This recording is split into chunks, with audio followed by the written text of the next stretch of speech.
భగవద్గీత అధ్యాయం 3 శ్లోకం 38 శ్లోకం భూమేనావృతో వహ్నిర్యథాదర్శో మలేన చ యథోల్బేనావృతో గర్భస్థథా తేనేదమావృతం.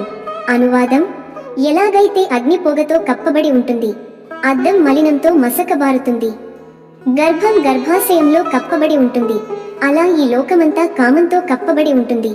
వివరణ: శ్రీకృష్ణుడు ఇక్కడ 3 ఉపమానాలు ఇస్తున్నారు. 1. అగ్ని మరియు పొగ. అగ్ని స్వభావం వెలుగునిచ్చడం, కానీ పొగ దాన్ని కొంతమేర దాచేస్తుంది. 2. అద్దం మరియు మలినం. అద్దం ప్రతిబింబం చూపగలదు, కానీ ధూళి దానిని అడ్డుకుంటుంది. 3. గర్భం మరియు కవచం. గర్భంలోని శిశువు పూర్తిగా బయటి ప్రపంచానికి కనిపించదు. అలాగే మనలోని జ్ఞానం కూడా కామం అనే మలినంతో కప్పబడి ఉంటుంది. మన అసలైన స్వరూపం, ధర్మం, సత్యం మనకు స్పష్టంగా కనపడకపోవడానికి ప్రధాన కారణం ఈ అంతర్గత ఆశలు. తాత్విక సందేశం: అహంకారం లేదా కోపం కన్నా కూడా ఆశ, కామం మన ఆత్మజ్ఞానాన్ని ఎక్కువగా కప్పేస్తుంది.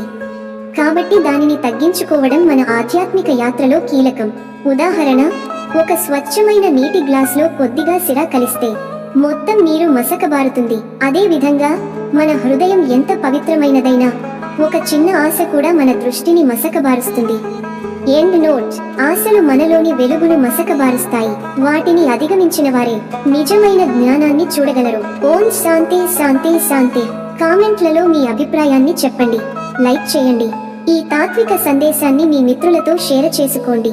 తదుపరి శ్లోకానికి ఛానల్ సబ్స్క్రైబ్ చేయండి. ధన్యవాదములు. జై శ్రీ